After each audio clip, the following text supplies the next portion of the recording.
Foundations. And so this name is saying there's not even a comparison. You know, in Greek culture, it's Zeus is the most powerful. Well, he's not. Not compared to our God, Elohim, the most powerful of all. Foundations. Understanding the Jewish foundations of our Christian faith. With Robbo Robinson and Mandy Warby.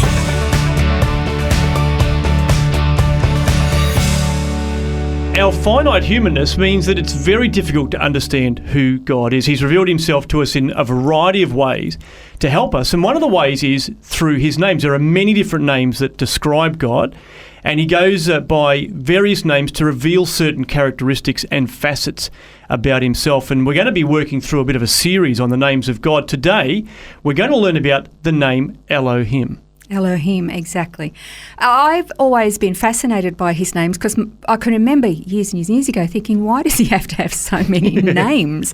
Well, the reason is he's so complex that each, again, as you just said, each name reveals just something about him. If you read Genesis 1:1, it says, in the beginning God created the heavens and the earth. Actually, I just want to jump in there. In the beginning God created it. Yeah, that's right. Every time I look at that now, I see that's the untranslatable word.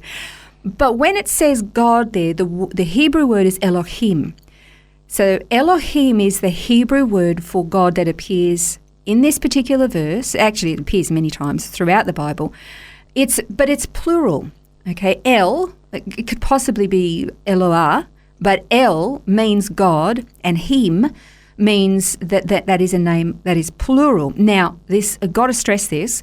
That doesn't mean that Elohim means many gods.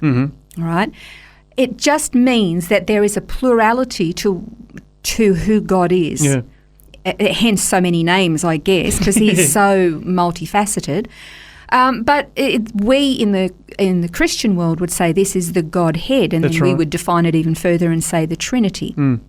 And really, it's interesting that in the first verse of the Bible, the Trinity is being hinted at, even in that name, isn't it? Precisely. I mean, remember when we talked about Shema, months ago now, and how Shema calls him Echad, it's one.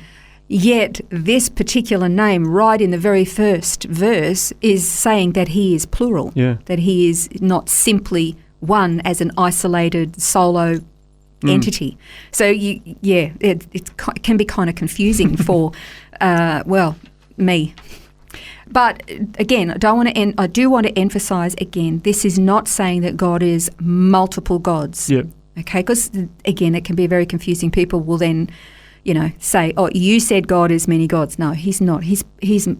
There's a plurality to him, but he's not different gods.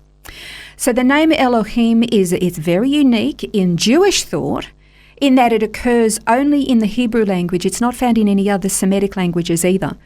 The name itself is a reminder that he is the one responsible for absolutely everything we see around us.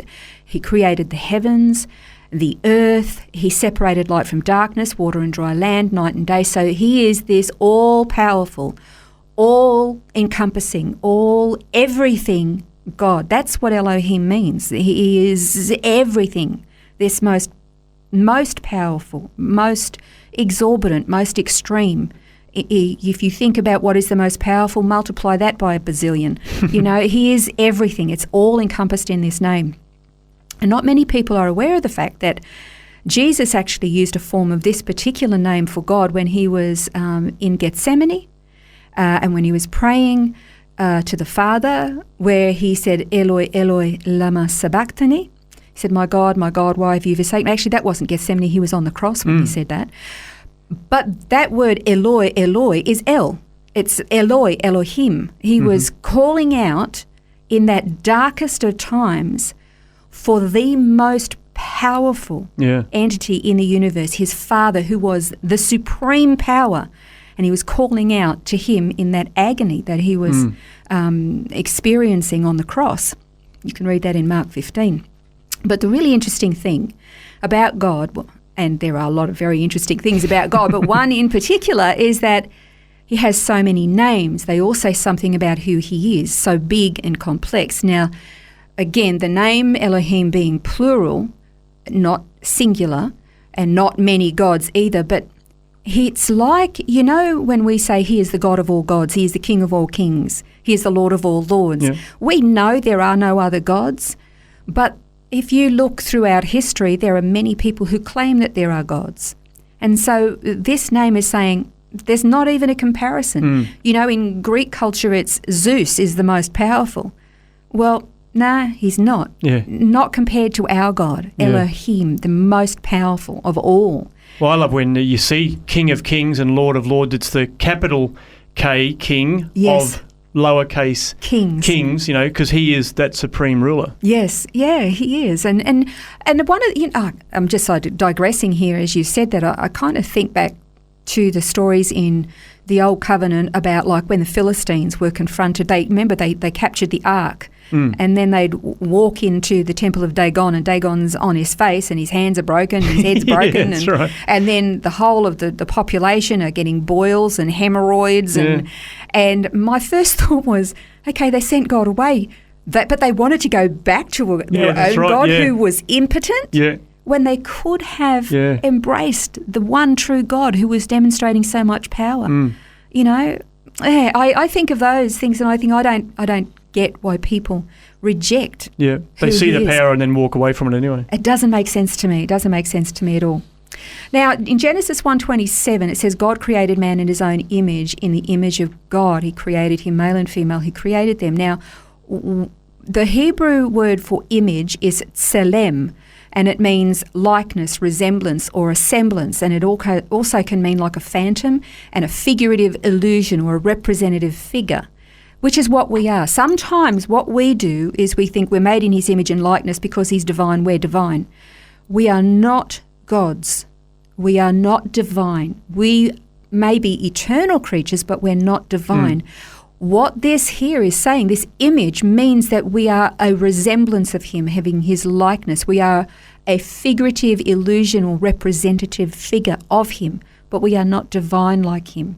And we have to be really careful that we don't try to elevate ourselves to being like Elohim when we're simply his representative. And when you look at what Adam was commanded to do, he wasn't commanded to be God, he was commanded to be a steward. He was commanded to take care of, to name, to be a custodian of, and to care for the creation. We don't want to sort of confuse that because there is some fairly unhealthy doctrines going around about that.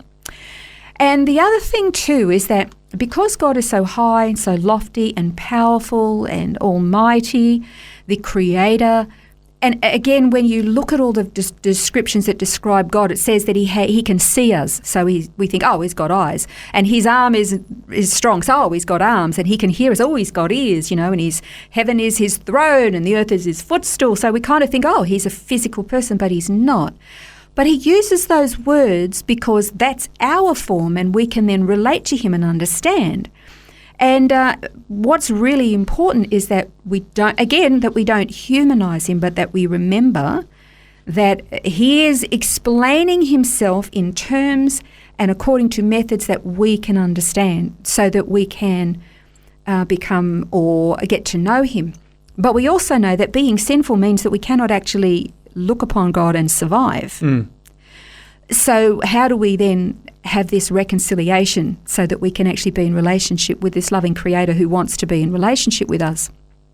Well, of course, we already know he sent Messiah, Jesus taking on the form of a human being and becoming like one of us, and yet actually not like us because he was sinless, he was perfect. But then you go, well, how do I still get to know the Father? And so I want to finish with this, because remember that when it was Philip who said to Jesus, he said, show us the Father. They'd been travelling with Jesus for 3 years. He said, show us the Father. He said, have I been with you so long and you yet have not come to know me? Philip, he said, he who has seen me has seen the Father. That is how we come face to face with the Father, is that we come face to face with the Son. We're in relationship with him.